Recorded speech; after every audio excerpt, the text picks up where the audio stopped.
Hello traders, this is Cousin Vinny coming to you from theclosingprint.com on April the 1st, 2018. Happy Easter. In this edition of your weekend video newsletter, we'll discuss the indices, all of which closed higher. We'll discuss direction and why we think we could be pushing back to the upside if indicators continue to improve. Signals are mixed, however. Institutional sentiment is more bearish than bullish. NYMO looks like it's cycling up from a low. We've got mixed results from FANG last week. Breath is showing potential for a turn to the upside. We have the put-call ratio or fear indicators giving us more bullish indications than bearish at the present time. Currencies are basically in that range that we've seen between 88 and 91, moving slightly higher with the yen dropping last week. We do have bonds improving. Those do look better. AGG, IEF, and TLT all look more bullish than bearish, headed towards their overhead moving averages and resistance levels.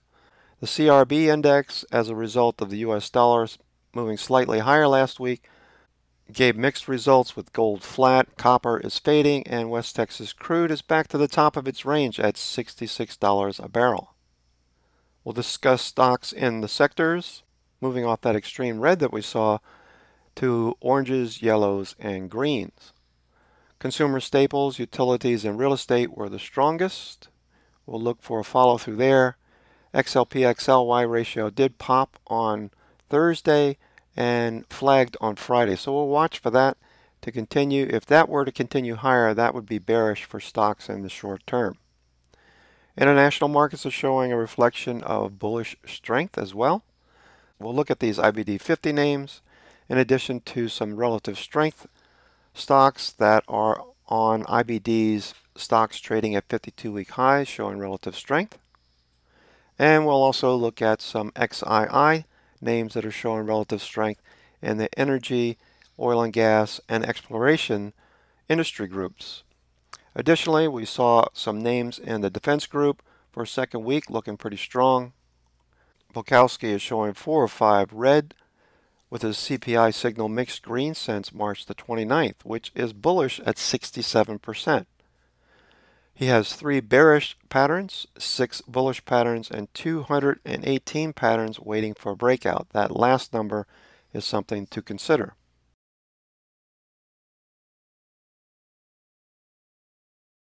Reflecting on the spiders for a moment, we have a number of bullish and bearish things to consider. First off, if we draw some Fibonacci's, we do see price action stopped at the 382. We have the 50-period moving average overhead, which would be resistance once we come back up to that level. We have volume by price resistance right at this level. We can see where we ran into that on Friday. We did close off of the high of the day. Just at the end of the day, we did sell off a little bit, back below that 263.60 level that we needed to get back above. And also, the cycle continues to push lower. Now, it could push into the green zone, a bit more extreme. We did see volume. However, because of a lot of other things, I'm looking for a short-term bounce, if nothing else, a dead cat bounce, which would lead to a potential lower high. Now, we have a lot of things to overcome over the next week, so we'll get into the details in a few minutes. But suffice to say that I think we could get at least up to 270, maybe 272, if these extremes do follow through coming into this first week of April, seasonality notwithstanding. NASDAQ did lead for the most part. We saw some strength in many of the big cap tech names bouncing on Friday.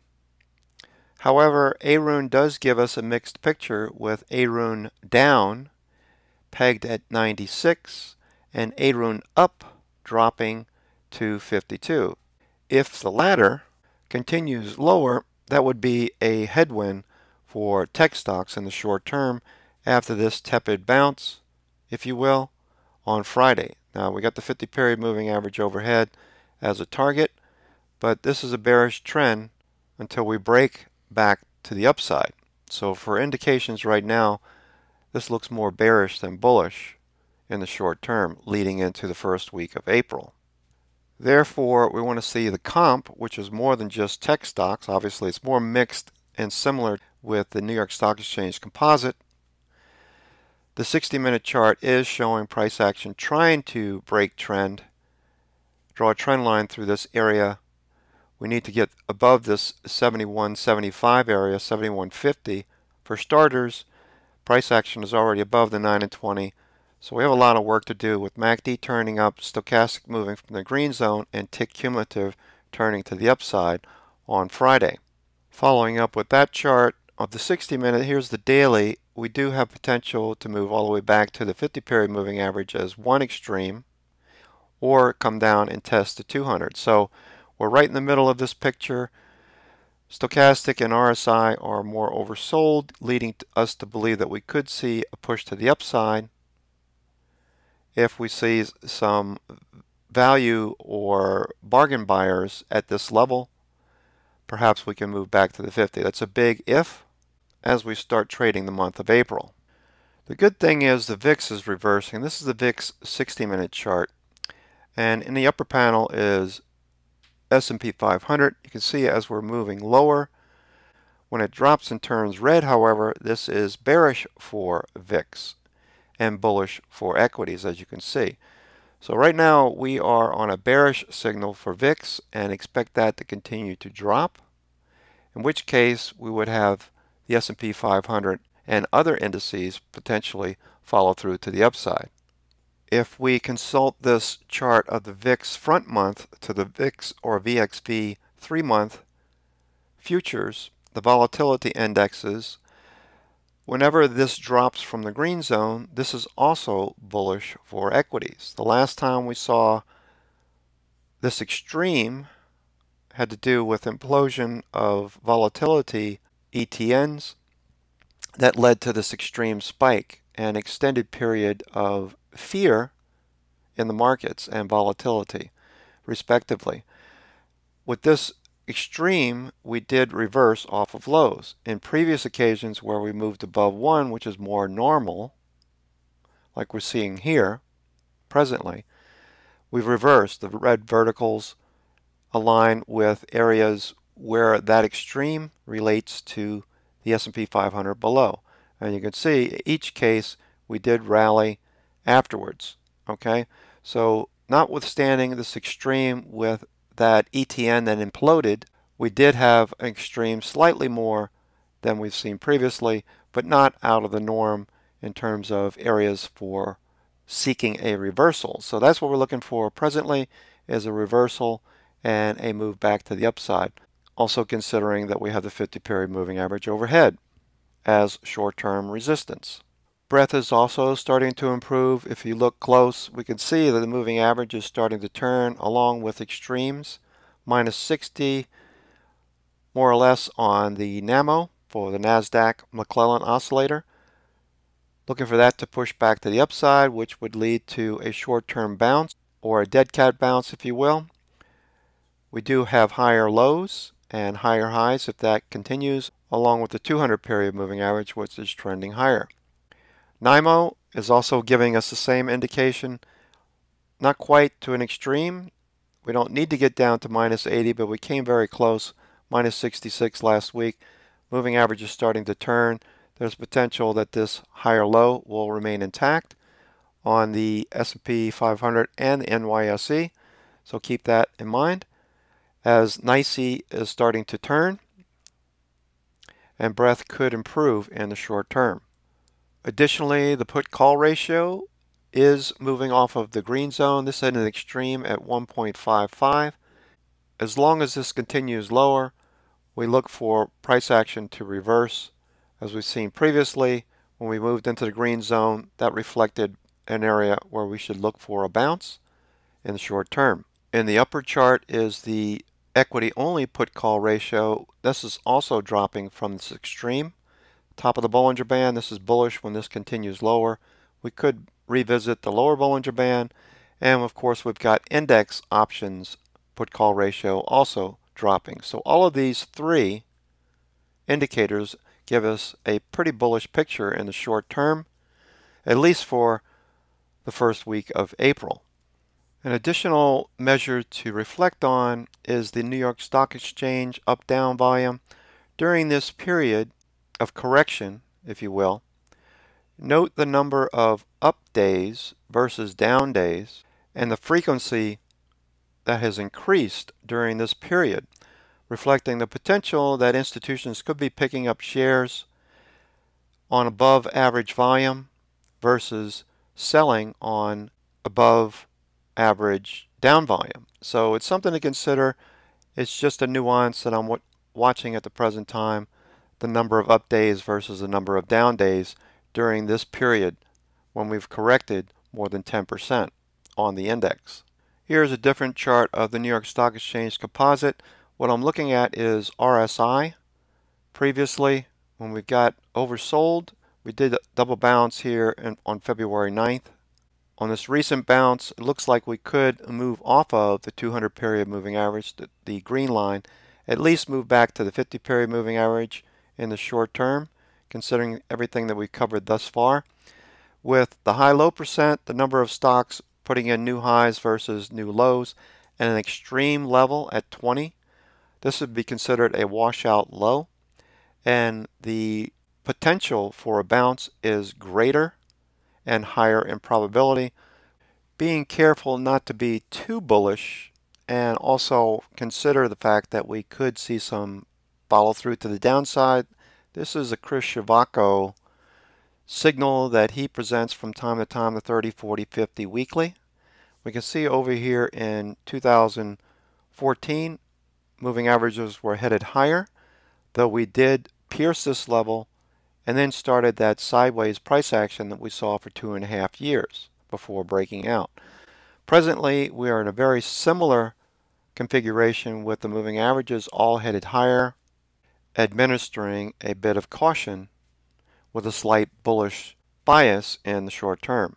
NYAD advanced decline is about to push out of the red zone, and if that happens, that would be more bullish than bearish in the short term for the S&P 500 and the NYSE as well. So keep an eye on New York Stock Exchange advanced decline. That could be a tailwind for the indexes starting the month of April. Additionally, the high-low percent, new highs minus new lows. We do have the moving average turning. We had previous peaks that alerted us to a potential move to the downside, which we did see follow through. So with the moving average moving higher, if we start to see a move back above the zero line of this histogram, that would lead us to believe that we could bounce further.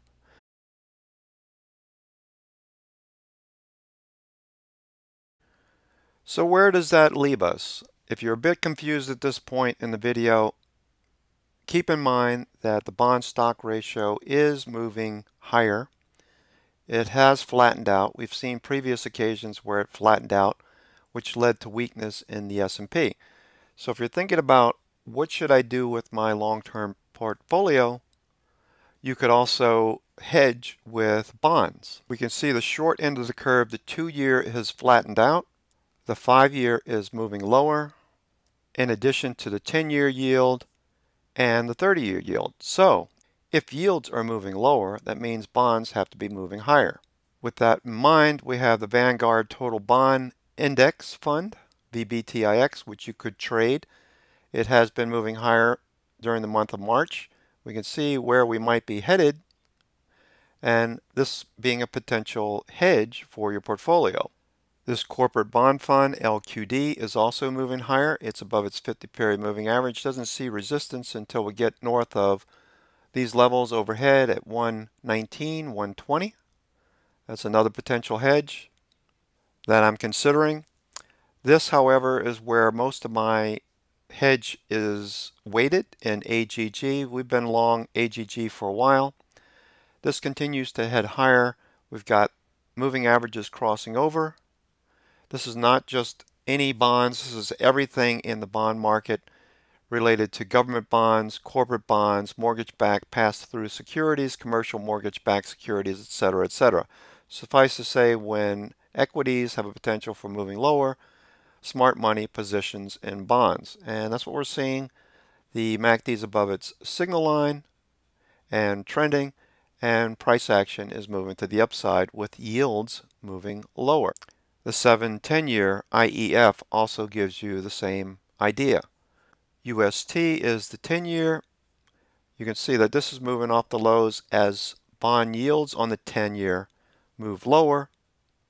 This will move higher respectively. And here is the 20-year weekly, as you can see, moving back to the upside with potential targets at 127, 128.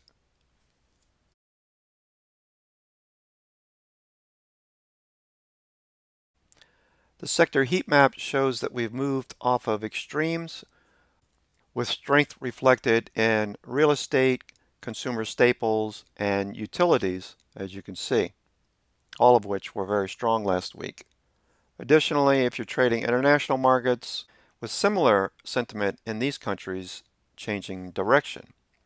Commodities as a reflection of the US dollar, with crude oil remaining fairly strong, relatively speaking, an area where we might see continued strength in the weeks ahead.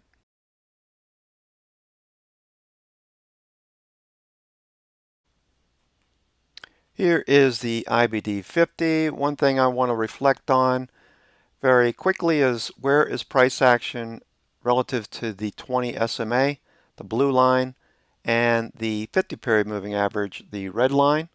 In a position I'm thinking about trading, I'd like to see for bullish trades price action above, showing a pattern similar to what we have here on Broadridge Financial, which is pushing higher off of this level. Most likely will break out. The next thing I would look at relative to where price is RSI. MACD, is it cycling? Does it show potential for a turn back up? And what is histogram telling me? Shorter histogram bars headed back towards the zero line indicates we could see a crossover in the short term on increasing volume in this case. As a reflection of price, MACD will cross over if price continues to move higher. Note Bollinger Bands are tight, and if you chose to trade this one, we are moving in an area of no overhead supply, 52-week highs, so most likely this will continue higher on a breakout, a measured move, take the high and the low, add it to the breakout level. You got about 5 points on top of this, so about 114, 115 seems doable in the short term.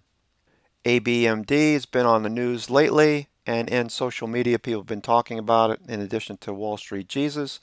Similar thoughts if this continues to move higher. Most likely ABMD will move into this area of no overhead supply. RSI is reflecting strength. MACD does need to get its move on, get some giddy up. That will happen if price action moves higher. MACD will follow.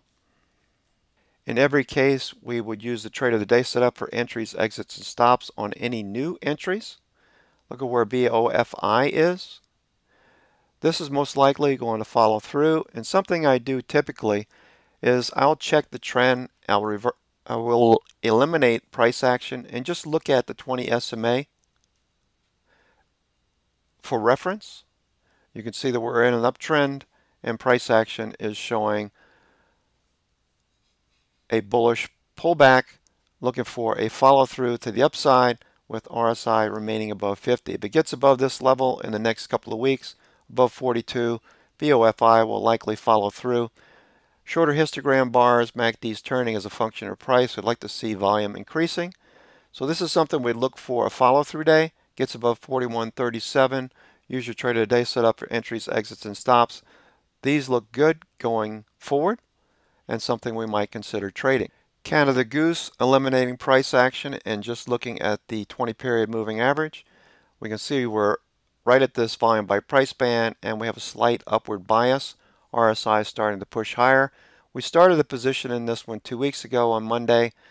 We'd look for this to get back above the 20 SMA and price action along with RSI moving back above this volume by price band. Otherwise, this could be beating out a sideways pattern. No reason to get too concerned about it at this point, but it is something we're watching as MACD is below its signal line and showing a little bit of hesitation at the present time. Therefore, we won't add to this one until we get back above the 20 and also take out 36.66 in the short term. CASA is also a stock we like for similar reason, a recent IPO, looking for price action to move back above the 20 SMA, follow through, get back above the 9 EMA and RSI, head higher in the short term. If we look at a trend check on this one, you can see this IPO continues to trend higher and most likely will continue in the short term. EW, Edwards Life Sciences in the Medical Supplies Group, which has been one of the more strong industry groups in the healthcare sector. Watch for this one to follow through and break higher this week. This little pullback and consolidation is most likely an area where we could see a follow through. If buyers continue to step up, RSI is above 50. We're looking for price to get back above volume by price bands. Resistance for now, MACD is showing shorter histogram bars as a function of price. We need to see volume push higher and MACD start to head higher as well, along with price, in order to stay bullish on this particular stock. Use your trade of the day setup for entries, exits, and stops. If you're thinking about this one, we need to see this open higher for starters and then get back above 142.35 in the short term to initiate any new positions on EW. Copart is another stock trading post earnings that has flagged out sideways. We need this to start to trend higher. RSI continues to push to the upside, gets above 51. This one could run higher above this volume by price resistance level into an area of no overhead supply, 52-week highs. Nice volume, MACD's turning, shorter histogram bars. Most likely this one will follow through this week. Gets above 51.77. It'll probably be off to the races in the short term. We mentioned potential in Five Below the last couple of weeks. This one's finally breaking out into an area of no overhead supply, 52-week highs. I wouldn't chase it on Monday. Look for a little pullback, maybe an inside bar that trades inside the upper quarter or upper third of this mother candle that we saw on Friday. RSI is rising. We have volume increasing, MACD's turning up. I got a feeling this one's going to continue higher in the short term. You've got basically a cup and handle. Depth of pattern here is about 10 points on top of this breakout level.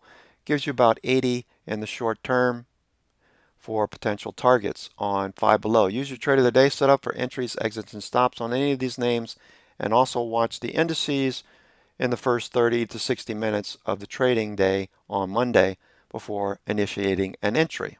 I really like HQY in the technology software group in healthcare. Patient records has very good fundamentals as ranked by IBD, giving a potential pullback entry that's well off of the highs. RSI is remaining above 50.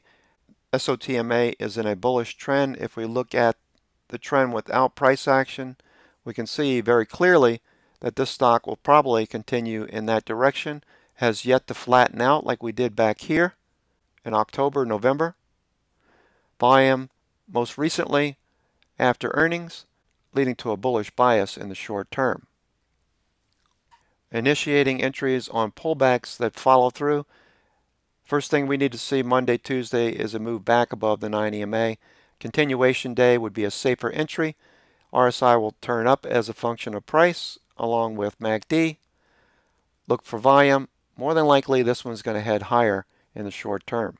LGIH is one I like a lot, moving above an area of volume by price resistance. Big cup pattern, building the right side of the cup. Most likely this one's going to head up to the 80 level. Depth of pattern, you can see very clearly, is about 15 points on top of this. So at a minimum, seeing 90, 95 on this, maybe $100 on this one in the long term. By the end of the year, if this continues to build the right side of a cup, we see a handle eventually at around 79.80. And then after that handle forms, the last of the sellers will be gone. We could potentially break out above 80. That would be a continuation pattern on LGIH. Cup and handle is a continuation pattern, looking for higher prices in the long term on completion of that pattern. We're already long in this one and will most likely add to our position as we build the right side of this cup. Netflix bounced and hammered at the 50-period moving average. We're watching this one for potential reversal back up to the highs. Looking at the trend, we can see that the price action is starting to plateau and has in the past led to further downside. So we'll watch how RSI plays out in Netflix. One of the reasons why we probably won't have it on the watch list, but we will be keeping an eye on it nonetheless, as this does have some potential to reverse quickly as a media darling in the space with volume increasing. MACD will turn as a function of price. Watch this one Monday, Tuesday. Maybe we have a short-term swing trade on this one. PAGS 60-minute and the 2-hour charts both giving you an opportunity on this one. If this continues higher, this stock most likely will follow through. A recent IPO that's looking pretty good, showing lots of potential. SOTMA is bullish. We continue to see buyers step up every time we have a pullback. Don't chase it. Look for a further pullback. We had that on Thursday, followed through on Friday. Some people chased it and got burnt. $1.80 or so from the highs. Pulled back, but it's holding these levels at 38. Most likely it'll continue higher. Watch MACD, and volume is starting to increase. This one's beginning to look better and better going forward.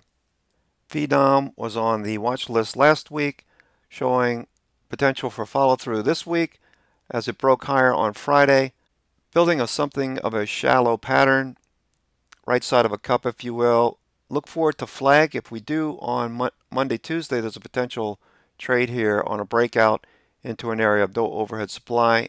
We have strength in this group, exploration and production. Watch for XLE to be strong Monday. Monitor the sectors first thing in the morning during the opening range. If XLE is showing strength, VDOM, Viper Energy will most likely continue higher. No Bollinger Bands are expanding, RSI is rising. Increasing volume, MACD above its signal line. Don't chase it, look for a flag, and use your trade of the day setup for entries, exits, and stops. Being it's Easter, I'm only going to cover a couple more of these, but look at the names that are on this list right here underneath the IBD 50. These relative strength names look very good, the ones with the asterisks in particular. Oil and gas and exploration look really good this week. Look for a follow through, use your trade of the day setup for entry, exits, and stops.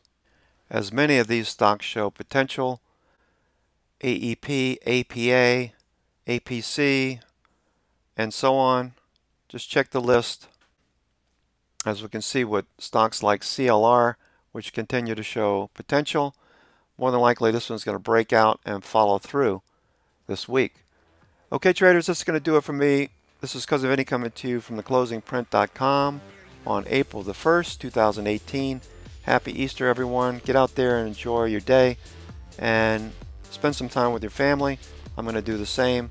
We'll send out the watch list later tonight, right around 9 o'clock or so, and we'll talk to you early tomorrow morning, give you an idea of what we might be trading first thing in the morning after we watch the pre-market price action prior to the opening bell. We'll see you around 9:20 a.m. Take care and have a great weekend.